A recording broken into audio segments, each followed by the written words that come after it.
आज आपकी इस नाजिम कॉलोनी की सरजमी पर मोहम्मद शौकीन द्वारा ऑल इंडिया मजलिस इत्तेहादुल मुस्लिमीन का जो एक कार्यक्रम रखा गया है और इसमें पधारे सहारनपुर जिला अध्यक्ष जनाब मोहम्मद वसीम साहब और यहाँ पर वार्ड 67 से जो ऑल इंडिया मजलिस इत्तेहादुल मुस्लिमीन के प्रत्याशी है जनाब दिलशाद मलिक साहब और वार्ड 56 से जो मजलिस के प्रत्याशी है जनाब मोहम्मद शमशाद साहब। दोस्तों, आप लोगों से मात्र इतनी अपील करने आए हैं, जहां तक भी मेरी आवाज जा रही है, मेरी माता बहनाएं भी सुन रही हैं कि आज भारत के अंदर, भाई बच्चों बिल्कुल खामोशी के साथ बात को सुनो, आज भारत के अंदर जिस प्रकार से मुसलमान के साथ सलूक किया जा रहा है, जो भारत सरकार और उत्तर प्रदेश सरकारों द्वारा मुसलमान के साथ दोहरी पॉलिसी का इस्तेमाल किया जा रहा है, जहां भारत सरकार के अंदर उस प्रकार की ताकतें सत्ता पर मुसल्लत हो गई है जो कि मुसलमान को इस देश से खत्म कर देने की साजिश रचने का काम करती हो। हालात तो यहां तक कि इन लोगों ने अपनी सियासी मुफाद के लिए मात्र हमारे हिंदू भाइयों की भावनाओं को जीतने के लिए हमारे नबी आका इनामदार सरवर दो आलम हजरत मोहम्मद अली इस्लाम की शान में गुस्ताखी करने का काम किया है। आपको मालूम है कि भारतीय जनता पार्टी की राष्ट्रीय प्रवक्ता नुपुर शर्मा ने आप सल्लल्लाहु अलैहि वसल्लम की शान में गुस्ताखी की और पूरे भारत के अंदर तमाम सेकुलरिज्म के नाम पर राजनीति करने वाली सब पार्टियों के नेता खामोश रहे। हालांकि अभी जो चुनाव हुआ है विधानसभा का, उत्तर प्रदेश में जिस नेता को हमने 83 यानी कि 83% वोट देने का काम किया है, उस समाजवादी पार्टी का नेता अखिलेश यादव भी खामोश रहने का काम हुआ है। और जब अपने आका की मोहब्बत में जुमे की नमाज के बाद कुछ मुस्लिम नौजवान प्रदर्शन करने नुपुर शर्मा की गिरफ्तारी को लेकर सड़कों पे उतरे, तो वो आपने देखा है कि उत्तर प्रदेश सरकार ने और प्रत्येक राज्यों की सरकार ने गोलियां तक चलाने का काम किया, बच्चों को थानों के अंदर बंद करके पीटने का काम किया, फर्जी मुकदमे लाद कर जेलों में भेजने का काम किया। उस वक्त वो अखिलेश यादव जिसे हमने 83% वोट दिया था, खामोशी का ताला लगाए जबान पर बैठा हुआ था। कौन सा इस कौम के दर्द की बात को भारत की सड़कों से लेकर संसद तक बोलने का काम कर रहा था? इस देश के अंदर मुसलमान पर हो रहे हर एक उत्पीड़न का जवाब देने के लिए एक ही शेर खड़ा होता है, जो हैदराबाद लोकसभा सांसद है, ऑल इंडिया मजलिस इत्तेहादुल मुस्लिमीन पार्टी का राष्ट्रीय अध्यक्ष शेर हिंदुस्तान बैरिस्टर असदुद्दीन ओवैसी है। कोई आपकी आवाजों को उठाने वाला नहीं है। आपको पता है कि भोपाल के अंदर मंदरसों पर बुलडोजर चला दिया गया, बाबरी मस्जिद की शहादत को आप लोग भूले नहीं कि ज्ञानवापी की शहादत की तैयारी कर ली है इन सरकारों ने। और मुझे बताओ कि वो अखिलेश यादव कहाँ है जिसे हमने 83% वोट देने का काम किया? क्या इसलिए विपक्ष में मुसलमान ने वोट देने का काम किया और बिठाया विपक्ष में, तुम्हें विधायक दल का नेता बनाया ताकि मुसलमान पे जब चाबुक चले तो आप खामोशी का ताला जबान पर लगाकर बैठने का काम करो? तो मेरे मुसलमान भाइयों, ये आप लोगों को समझना होगा, हमें समझना होगा कि अगर भारत के अंदर अपना मयार बनाना है तो अपना सियासी वजूद बनाने के लिए अपनी पार्टी ऑल इंडिया मजलिस इत्तेहादुल मुस्लिमीन के दामन को पकड़ना होगा। इसके अलावा कोई रास्ता नहीं।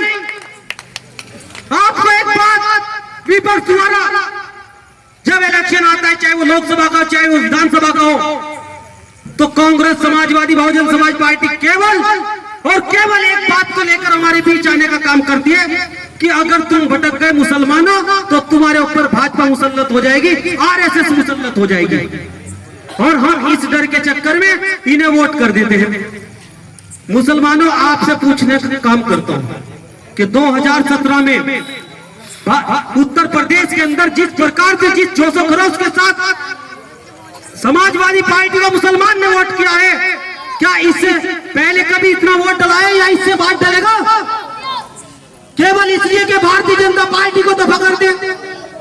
लेकिन 83% वोट आप देने का काम करोगे, अखिलेश यादव को विपक्ष में बिठाओगे और उसका उत्तर प्रदेश का यादव समाज 54% वोट देने का काम करेगा भारतीय जनता पार्टी को। आप समाजवादी को मजबूत करो और यादव समाज भाजपा को मजबूत करेगा। अब मुझे बताओ कि उत्तर प्रदेश को आपने भाजपा को बदलने के लिए वोट किया, अपने का साथ छोड़ के तुमने दूसरे का दामन थामा, क्या भाजपा को हरा दिया? अगर ये 83% वोट हम असदुद्दीन ओवैसी के पाले में डालने का काम करते तो कसम खुदा की आज जो उसकी आवाज है चार चांद लगने का काम होता, उत्तर प्रदेश की सरजमीन पर तुम्हारा बोलबाल होता। हमने 36 विधायक मुस्लिम बैठे हैं उत्तर प्रदेश की विधानसभा में, 36 के 36 खामोश। वजह ये, हालांकि वो मुसलमान है, कौम के साथ जो हो रहा है दिल में दर्द है उनके, बेचैन तड़प रहे हैं, बोलना चाह रहे हैं, लेकिन उनकी खामोशी की वजह यह है कि उनके आका जिनकी गुलामी में वो काम कर रहे हैं, जिनकी पार्टियों में वो पड़े हैं, उनकी तरफ से इजाजत नहीं कि वो इन मुद्दों पर जुबान खोलने का काम करते हैं। यही वजह है कि अपनी पार्टी को लो। ऑल इंडिया मजलिस इत्तेहादुल मुस्लिमीन के पूरे भारत में केवल 2 सांसद हैं और जब मुसलमान की बात कहीं आती है तो केवल 2 ही सांसद बोलते नजर आते हैं, हैदराबाद लोकसभा से असदुद्दीन ओवैसी और महाराष्ट्र की औरंगाबाद लोकसभा से इम्तियाज जलील। वजह यह है कि वो ऑल इंडिया मजलिस इत्तेहादुल मुस्लिमीन के जीते हुए उम्मीदवार है, जीते हुए नेता है। वहां केवल मुद्दा है तुम्हारे आरक्षण का, केवल तुम्हारी हिफाजत का, तो तुम्हारे मुद्दों पे बात करने की ताकत वही लोग रखेंगे। ये जो गैर राजनीतिक लोग जो सेकुलरिज्म के नाम पर हमसे वोट लेने का काम करते हैं, सही मायनों में अगर असदुद्दीन ओवैसी के बारे में हमारे बीच आकर ये कहने का काम करते हैं कि बीजेपी का ये एजेंट है, कसम खुदा की गारंटी के साथ कह सकता हूं, अगर बीजेपी का एजेंट कोई है तो मायावती और अखिलेश यादव है। असदुद्दीन ओवैसी केवल इसलिए हमें बरकरार का काम करे कि ये मुसलमान अपना सियासी वजूद ना बना ले। विधानसभा चुनाव में 1% राजभर और अखिलेश यादव गठबंधन कर रहे हैं। यादव कितने हैं उत्तर प्रदेश के अंदर? अखिलेश यादव गठबंधन करके 32 सीटें दे रहे हैं, 8 जिता लेते हैं और फिर राज्यसभा में भेज देते हैं। आप 20% हो, आपसे गठबंधन क्यों नहीं किया? क्योंकि उन्हें मालूम है कि मुसलमान की मजबूरी है समाजवादी के साथ रहना। ये तो हमारे अलावा जाएंगे कहां? कसम खुदा की 10% वोट तुम उत्तर प्रदेश के अंदर असदुद्दीन ओवैसी के पाले में डालकर देखो, कसम खुदा की ये विपक्ष पार्टी जो भाजपा को हराने की बात करते हैं तुम्हारे कदमों में पड़ी दिखाई देगी।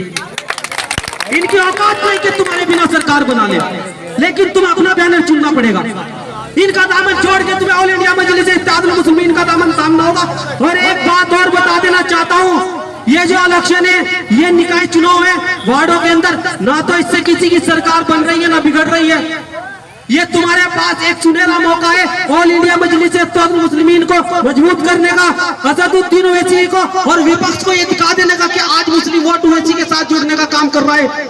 यहाँ आपका ये वार्ड मुस्लिम है, पार्षद निर्दलीय हो, पार्टी को जीतना तो मुस्लिम ही है, तो क्यों नहीं ये वोटर फैसला वोटर को करना, जिताने का वोटर क्यों नहीं ये वोटर ये मन बना ले कि जब मुसलमान ही जीतना तो मजलिस का क्यों नहीं जीता? आज ऑल इंडिया मजलिस इत्तेहादुल मुस्लिमीन के सिंबल पे चुनाव लड़ने को तैयार नहीं जो राजनीति करने वाले लोग हैं, तो मैं हिम्मत को दाद देता हूँ शौकीन जैसे लोगों की, शमशाद भाई जैसे लोगों की, दिलसाद जैसे लोगों की, जो कि मजलिस को लेकर आपके बीच आए हैं। इंशाअल्लाह इस बार जिता दो, अगली बार ये राजनीति के धुरंधर जो अपने आपको गए तुम्हारे कदमों में पड़े नजर आएंगे। तो इसी के साथ मैं अपनी बात को खत्म करता हूँ। बहुत बहुत शुक्रिया, बहुत बहुत शुक्रिया। खुदा हाफिज।